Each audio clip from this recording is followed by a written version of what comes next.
A ver, lo que vamos a analizar hoy es algo extraordinario. En apenas unas horas, un partido político se declaró la guerra a sí mismo. Vamos a meternos de lleno basándonos en informes muy detallados para desgranar qué pasó exactamente en esta revuelta interna y, sobre todo, cuáles son sus enormes consecuencias. Y que quede claro desde el principio, ¿eh? Esto no va de los típicos desacuerdos sobre políticas. No, no.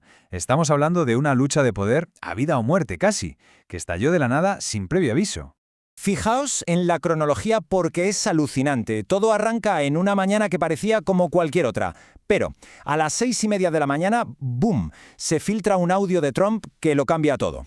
A partir de ahí la escalada es vertiginosa. Menos de una hora después, reunión de emergencia. Y en solo 47 minutos se toma una decisión que pone al partido al borde del abismo. Una rapidez increíble para desatar una crisis de este calibre. Claro, para entender de verdad la magnitud de esta rebelión, por qué es tan importante, hay que dar un paso atrás. Hay que entender el mecanismo que, según las fuentes, ha mantenido al partido bajo control durante casi una década. Y ese mecanismo se resume en una sola palabra: miedo. Y es que el sistema es bastante astuto. La idea no es castigar a todo el mundo, no. Se trata de crear unos pocos ejemplos, pero muy, muy visibles. Dejar claro qué pasa si sales del redil. Así, la disciplina no viene de la lealtad, sino de una respuesta muy calculada al miedo. El resto simplemente obedecer por si acaso. Y aquí tenemos 3 ejemplos perfectos de cómo funciona esto en la práctica. Primero, Mitt Romney. Se le humilló públicamente, se le aisló. Un castigo ejemplar. Luego, Bill Cassidy. Da igual que fuera leal, en cuanto dejó de ser útil, se abandonó. Y finalmente, Kevin McCarthy. Un aviso para navegantes. Destituido como presidente de la Cámara por un desacuerdo en privado. O sea, el mensaje para el resto de senadores republicanos era clarísimo. Si te atreves a desafiarnos, vas a pagar un precio muy, muy alto. Vale, entonces la situación es esta. Durante 8 largos años, obedecer era la opción más segura, mucho más que resistir. La pregunta del millón es, ¿qué cambió? ¿Por qué ahora? Pues bien, la fuente apunta a que no fue una sola cosa. Fueron 3 factores que coincidieron en el tiempo, esta misma semana, y que de repente hicieron que el cálculo de coste-beneficio político para estos senadores diera un vuelco total. De repente, defender a Trump se volvió insostenible. Y aquí están esos 3 factores. Por un lado, la pura aritmética electoral. Un mapa para el Senado en 2024 que es brutal, con 23 escaños republicanos en juego. Por otro, lo que se ha llamado el desastre de Groenlandia, unas amenazas a territorio aliado que han puesto los pelos de punta a la OTAN. Y para rematar, el cerco legal, con varios casos penales que se aceleran. Vamos, la tormenta perfecta. Y si quedaba alguna duda, las encuestas internas eran demoledoras. Fijaos en el gráfico. Un candidato republicano normal suma, pero uno apoyado por Trump resta. Y mucho. El impacto neto es de -6 puntos. La cita de un senador que recoge la fuente lo resume todo a la perfección. Puedo defender el conservadurismo. Lo que no puedo defender es el caos. Y con todo esto en mente, volvemos a esa reunión. A primera hora de la mañana, en la oficina de McConnell, porque es ahí donde todo se decide. Y la fuente nos da detalles de un diálogo que fue, literalmente, el punto de inflexión. Quien rompe el hielo, según parece, es John Thune. Él es el whip, el encargado de mantener la disciplina. Y lo que dice es básicamente lo que todos estaban pensando, pero nadie se atrevía a decir en voz alta. Oye, que esto ya no hay por dónde cogerlo. No podemos salir en la tele a defenderlo. Claro, inmediatamente salta John Barrasso, que pone sobre la mesa el miedo que los ha paralizado durante años. Su pregunta es lógica. Vale, pero si nos oponemos, nos va a destruir uno a uno, como siempre. ¿Qué ha cambiado para que esta vez sea diferente? Y aquí llega el momento clave, la respuesta de Mitch McConnell. Porque lo que hace es cambiar completamente el marco de la conversación.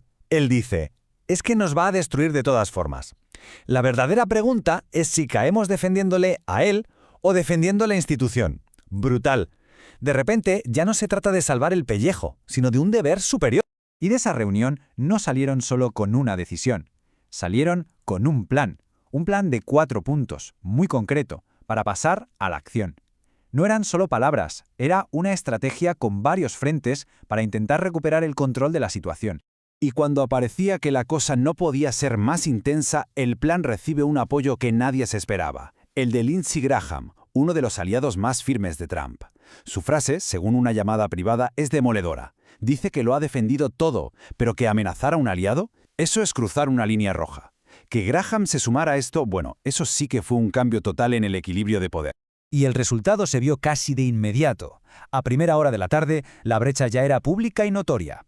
Por un lado, los republicanos de la Cámara de Representantes sacando un comunicado de apoyo total. Por el otro, los del Senado, en un silencio sepulcral, negándose a secundar la petición del presidente. El partido, literalmente, partido en dos.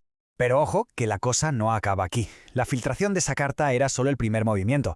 Las fuentes revelan que el liderazgo del Senado no había improvisado. Ya tenían un plan de contingencia, habían estudiado los posibles escenarios y las posibles respuestas.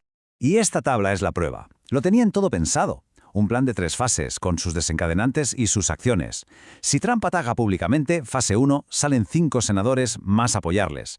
Si lanza primarias contra ellos, fase 2, meten $50 millones para defender a los suyos. Si la cosa se pone aún más fea, fase 3, una resolución para limitar el poder ejecutivo.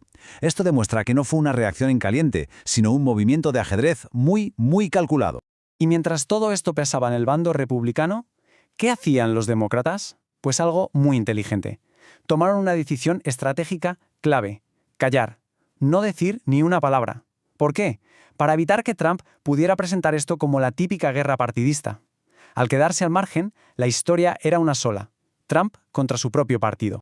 Entonces, ¿cómo acaba todo esto? ¿Qué va a pasar ahora? Bueno, según las conversaciones con varias oficinas del Senado, las fuentes apuntan a 3 escenarios posibles. El más probable, con un 50%, es un punto muerto, una especie de tregua muy tensa que se mantenga hasta las elecciones. Luego hay un 25% de posibilidades de que Trump dé un paso atrás, y otro 25% de que todo salte por los aires en una guerra civil total dentro del partido. Y todo esto nos deja con 2 preguntas enormes, que van mucho más allá de una simple pelea interna. La primera es si el Partido Republicano puede sobrevivir a una guerra civil de este calibre. Y la segunda, quizás más importante, es si la democracia estadounidense puede sobrevivir a que uno de sus 2 grandes partidos esté destrozando a sí mismo desde dentro. Una reflexión final que, la verdad, da que pensar.